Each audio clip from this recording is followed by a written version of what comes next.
માફિયાઓ સામેના કાયદાની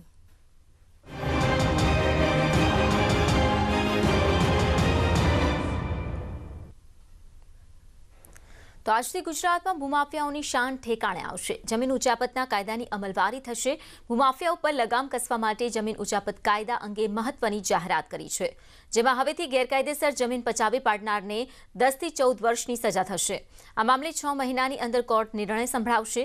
નાના માણસોને સલામતી મળે તે માટેના પ્રયાસો હાથ ધરાશે। તો આ માટે 7 અધિકારીઓની કમિટી બનાવવામાં આવશે। ગમે તે માથાભારે વ્યક્તિ સામે પણ ફરિયાદ નોંધાશે અને ફરિયાદ મળ્યાના 21 દિવસમાં જ કાર્યવાહી કરાશે। આ માટે દર 15 દિવસે ફરજિયાત બેઠક યોજાશે।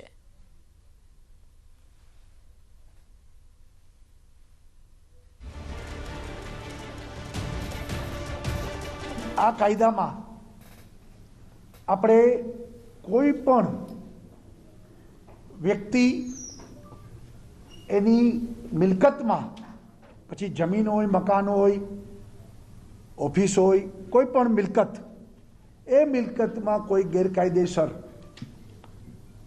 ઘૂસી જતા હોય, પડાવી લેતા હોય, બારોબાર દસ્તાવેજ બનાવી દેતા હોય, એ બધા લોકોની સામે આ કાયદાની અસરકારક અમલ માટે આખી વ્યવસ્થા બનાવી છે।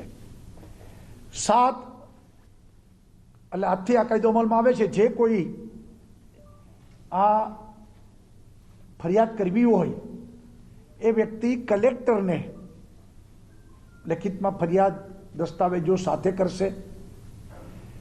7 અધિકારીઓની કમિટી બનાવી છે।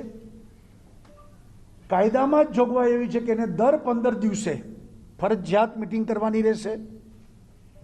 એમાં આ એની ફરિયાદની ચકાસણી રેવન્યુ, પોલીસ એટલે કે ક્રિમિનલ એક્ટ, સિવિલ કાયદાઓ, રેવન્યુના કાયદાઓની ચકાસણી કરી અને આ ફરિયાદ વ્યાજબી છે કે ગેરવ્યાજબી છે।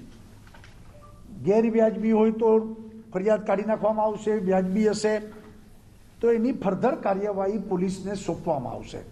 15 દિવસ, દર 15 દિવસે મિટિંગ થશે। 21 દિવસમાં આ કમિટીએ નિર્ણય લઈ લેવાનો રહેશે। 10 વર્ષ ઓછામાં ઓછી સજા અને વધુમાં વધુ 14 વર્ષ સુધીની સજા, એટલે બહુ કડક કાયદો આપણે બનાવ્યો છે। 6 મહિનામાં જ કોર્ટમાં આ વિષય પૂરો થઈ જશે। આક્ષેપ પૂરા કરવાની જવાબદારી એ જેના ઉપર થયા છે એની રહેશે। એટલે આમાં પણ ભૂમાફિયાની જવાબદારી રહેશે કે ભાઈ આ મકાન કે આ જમીન મારી છે એ એને પુરવાર કરવાનું રહેશે।